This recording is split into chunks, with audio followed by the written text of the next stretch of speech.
السلام علیکم دوستو، کہانی 12 برس کے بعد کا دوسرا اور آخری حصہ پیش خدمت ہے۔ درخت پر بیٹھے عجیب قسم کے پرندے انتہائی ڈراؤنی آوازیں نکالتے فضا میں گم ہو گئے تھے۔ دلاور سہم کے درخت سے دور ہٹا، اس کے کانوں میں بین کرنے کی آوازیں گونجنے لگیں۔ بہت غمزدہ سی چیخیں، آہیں بلند ہو رہی تھیں۔ اس سے پہلے کہ دلاور کے حواس سانس چھوڑتے، وہ تیزی سے واپسی کے لیے مڑا۔ زاہد، فیصل اور باقی سب ہی حیرت اور خوف سے بت بنے کھڑے تھے۔ وہ جیسے تیسے ان تک پہنچا۔ چند قدم کا فاصلہ اس نے گھنٹوں میں طے کیا۔ جلدی نکلو، وہ پھولی سانسوں کے ساتھ بولا۔ اڑی رنگت، تیز سانسیں اور حواس باختہ دلاور انتہائی خوفزدہ تھا۔ سب نے گاؤں کی جانب دوڑ لگائی اور حویلی پہنچ کے دم لیا۔ ان کے بڑوں نے انہیں سختی سے وہاں جانے سے منع کیا تھا، لیکن اپنے تجسس اور لاشعور کی ضد پر وہ وہاں جا پہنچے تھے۔ سب صحیح سلامت پہنچنے پر شکر ادا کرتے ہوئے آئندہ وہاں نہ جانے کا توبہ کر چکے تھے۔ نواز خان رات کو سوئے تو ایک دم ہڑبڑا کے اٹھ بیٹھے۔ صفیہ بیگم ان کے پہلو میں تھیں، وہ بھی جلدی اٹھ کر بیٹھ گئیں۔ کیا ہوا؟ شوہر کو دیکھتے ہوئے پوچھا۔ نواز خان پسینے میں تربتر تھے اور رنگت بھی زرد تھی۔ پانی دو، وہ اٹکتے ہوئے بولے۔ تو صفیہ بیگم نے جلدی سے ٹیبل پہ پڑا ہوا جگ اٹھا کے گلاس میں پانی انڈیلا اور شوہر کی جانب بڑھایا۔ نواز خان نے ایک ہی سانس میں سارا پانی پی لیا۔ صفیہ پریشانی سے شوہر کو دیکھ رہی تھی۔ گلاس ٹیبل پہ رکھ کے وہ دوبارہ شوہر کو دیکھنے لگیں۔ بولیے نا، کیا ہوا؟ نواز خان نے صفیہ کو خوفزدہ نظروں سے دیکھا۔ صفیہ، جنات آزاد ہو چکے ہیں۔ کیا مطلب؟ وہ الجھی۔ برکت کے درخت کا حصار ٹوٹ چکا ہے، نواز خان نے کہا۔ مگر ایسے کیسے ٹوٹ سکتا ہے اور آپ کو کیسے پتہ چلا؟ وہ پریشانی سے بولی۔ میں نے خواب میں دیکھا ہے، عجیب سا خوف تھا۔ کوئی شخص تھا، عجیب خلقت، دیو قامت، وہ بڑے بڑے ہاتھ والا اور سیاہ آنکھیں جن میں لال ڈورے تھے۔ وہ مجھے تنبیہ کر رہا تھا کہ حصار ٹوٹ گیا ہے، محتاط ہو جاؤ۔ 12 برس قید میں رہ کے انتقام کی یاد مزید سلگی ہے، خیر مناؤ اپنی۔ وہ بلند دہشت ناک سا قہقہہ لگاتا ہوا آسمان کی طرف اڑ گیا۔ نواز خان خاموش ہوئے تو صفیہ بیگم نے تسلی دیتے ہوئے کہا، شوہر کے کندھے پہ ہاتھ رکھ دیے۔ یہ خواب تھا، خواب سمجھ کے بھول جائیں۔ خود پہ تعریف نہ کریں۔ آپ جب سے آئے ہیں اس واقعے کو 1000 بار یاد کر چکے ہیں۔ یہ سب اسی وجہ سے ہے۔ بے فکر ہو جائیں، حصار ایسے کیسے ٹوٹ سکتا ہے؟ بھلا پرسکون رہیں اور اس کو دل و دماغ سے نکال دیں۔ بیوی کے کہنے پہ نواز خان نے سر تو ہلا دیا، مگر اندر سے بے چین ہو چکے تھے۔ مہروز کی بیٹی کی مہندی کی رات تھی۔ سب لڑکے اپنی اپنی ذمہ داری کاموں میں مصروف تھے، جبکہ دلاور فیصل پر برس رہا تھا، یار یہ کیا شادی والا گھر ہے؟ نہ ڈھول، نہ گانا، نہ ڈانس، کوئی میوزک چلاؤ۔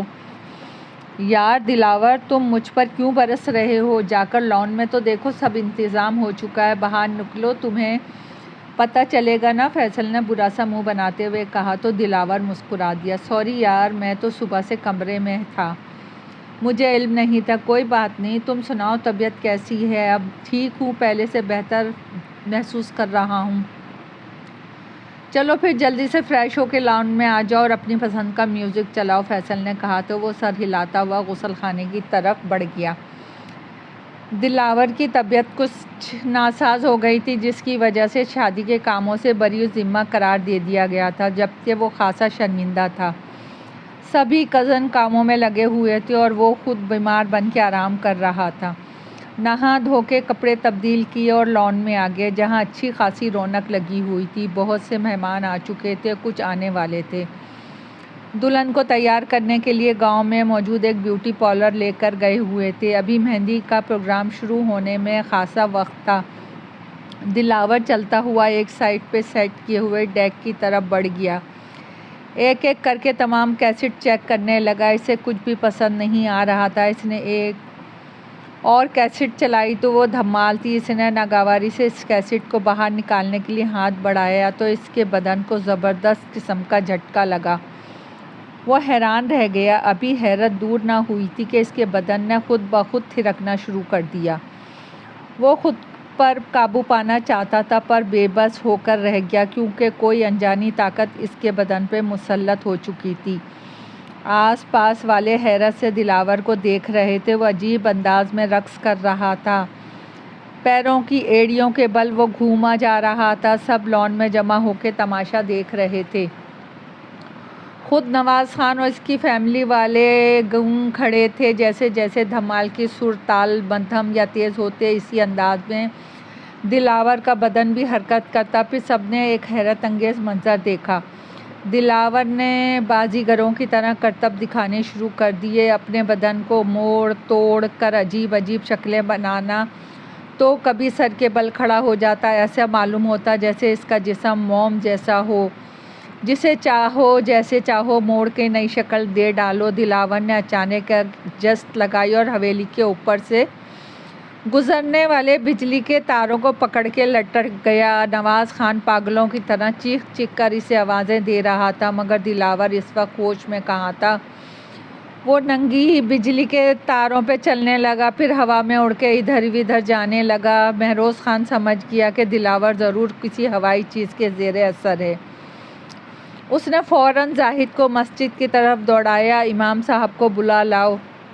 یہ امام صاحب اسی صاحب کے پوتے تھے جنہوں نے نواز کو نقش بنا کے دیا تھا۔ صفیہ بیگم دلہن کے ہمراہ گئی ہوئی تھی ورنہ وہ اپنے جوان بیٹوں کو اس حالت میں دیکھ کے ضرور بے ہوش ہو جاتی۔ امام صاحب نے آ کر فوراً ڈیک بند کروایا اور حصار کھینچ کے بیٹھ گئے اور پڑھائی کرنے لگے۔ فضا میں پرواز کرتا دلاور زور زور سے چیخنے لگا، چھوڑ دو مجھے، چھوڑ دو مجھے۔ وہ کسی اندیکھی قوت سے اپنے آپ کو بچاتے ہوئے کہہ رہا تھا۔ امام صاحب مسلسل پڑھائی کر رہے تھے۔ آخر کسی قوت نے دلاور کو امام صاحب کے پاس لا پٹکا۔ دلاور اس وقت سخت طیش میں امام صاحب کو گھور رہا تھا۔ اس کی بڑی بڑی آنکھیں لہو رنگ ہو رہی تھیں۔ امام صاحب نے اس کی آنکھوں میں آنکھیں ڈال دیں۔ بولو کون ہو تم؟ جلالی انداز میں پوچھا گیا۔ تم سے مطلب؟ دلاور کے ہونٹوں سے نکلا تو نواز خان کو جھٹکا لگا کیونکہ یہ آواز دلاور کی نہیں تھی۔ یہ آواز تو وہ خواب میں سن چکے تھے۔ حصار ٹوٹ چکا ہے 12 برس بعد۔ ہا ہا ہا ہا ہا ہا۔ نواز خان دہشت زدہ سے ساخت رہ گئے۔ ان کا رنگ ہلدی کی مانند زرد ہو رہا تھا۔ نواز خان ہمیں پہچانتا ہے؟ ہم وہی بازیگر جنات ہیں جن کے سردار کو اس نے مار ڈالا تھا۔ مگر نواز خان نے جان بوجھ کے انہیں مارا تھا؟ امام صاحب نے پوچھا۔ ہاں، لیکن ہم قسم کھا چکے تھے اور پھر تمہارے دادا نے ہمیں وہاں قید کر دیا تھا، ورنہ 12 برس سے پہلے ہی، بہت پہلے ہم اپنی قسم پوری کر چکے ہوتے۔ ہم نہیں جائیں گے۔ دیکھو اس معصوم کو تو چھوڑ دو۔ ہرگز نہیں، یہی تو ذریعہ بنا ہے ہمیں آزاد کروانے کا۔ اسے تڑپا تڑپا کے ماریں گے، جب مر جائے گا پھر چھوڑ دیں گے۔ آخر ہمارے سردار بھی تڑپ تڑپ کے ہی مرے تھے۔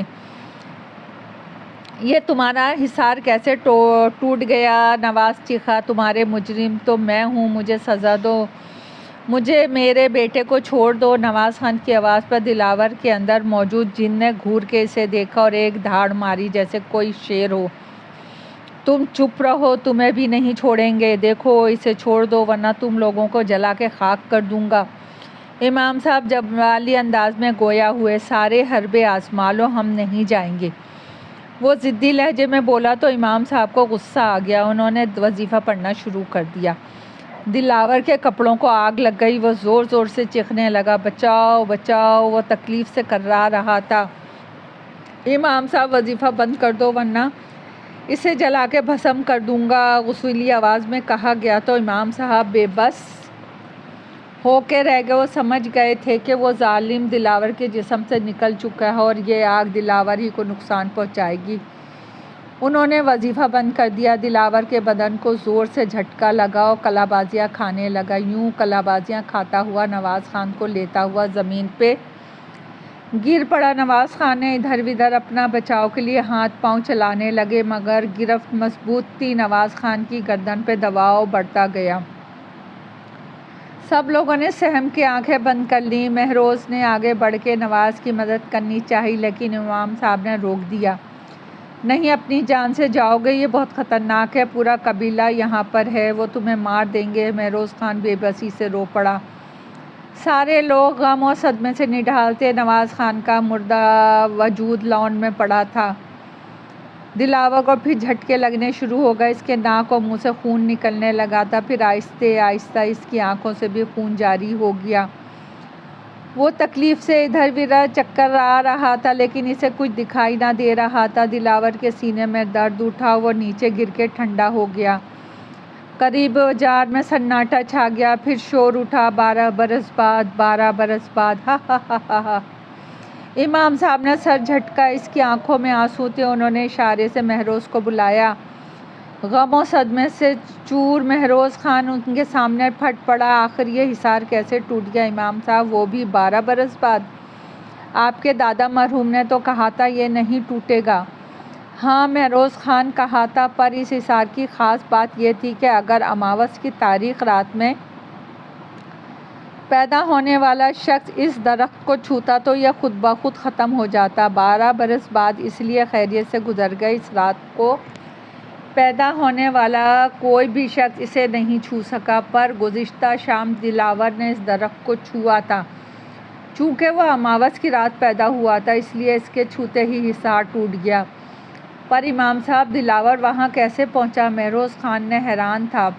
یہ تو تم اپنے بچوں سے پوچھو، انہوں نے فیصل اور زاہد پر نگاہ ڈالتے ہوئے کہا۔ مہروز خان نے فیصل کو دیکھا تو اس نے سر جھکا لیا اور آہستہ آہستہ سارا واقعہ کہہ سنایا۔ ہر شخص غم کی تصویر بنا کھڑا تھا۔ صفیہ بیگم پہ تو قیامت ٹوٹ پڑی تھی، وہ ذہنی طور پہ نیم پاگل سی ہو گئی تھی۔ نواز خان اور دلاور خان کا جنازہ ایک ساتھ اٹھا تو بچے بوڑھے سب کی آنکھیں اشکبار ہو گئیں۔ نواز خان دلاور کی موت کے 2 سال بعد صفیہ بیگم بھی انتقال کر گئیں۔ امام صاحب نے مشورہ دیا کہ برگد کے درخت کا قلعہ کما کر دیا جائے، پر ہمت کون لاتا؟ برگد کا درخت کھلے میدان میں اپنی وحشت کے ساتھ قائم تھا۔ آخر چند برس مزید گزر گئے تو کھلے میدان میں آباد کاری کی نوبت آ گئی۔ سب سے بڑا مسئلہ برگد کے درخت کا تھا۔ مہروز کے بڑے بیٹے زاہد نے ہر طرف اپنے ہر کارے دوڑائے تاکہ وہ کسی عالم و باعمل کا بندوبست کرے۔ آخرکار ایک عامل باعمل سید جمال شاہ مل ہی گئے۔ انہوں نے حصار کھینچ کے پڑھائی کی مگر انہیں کچھ محسوس نہ ہوا تو انہوں نے کہا جنات جا چکے ہیں، کوئی خطرہ نہیں ہے۔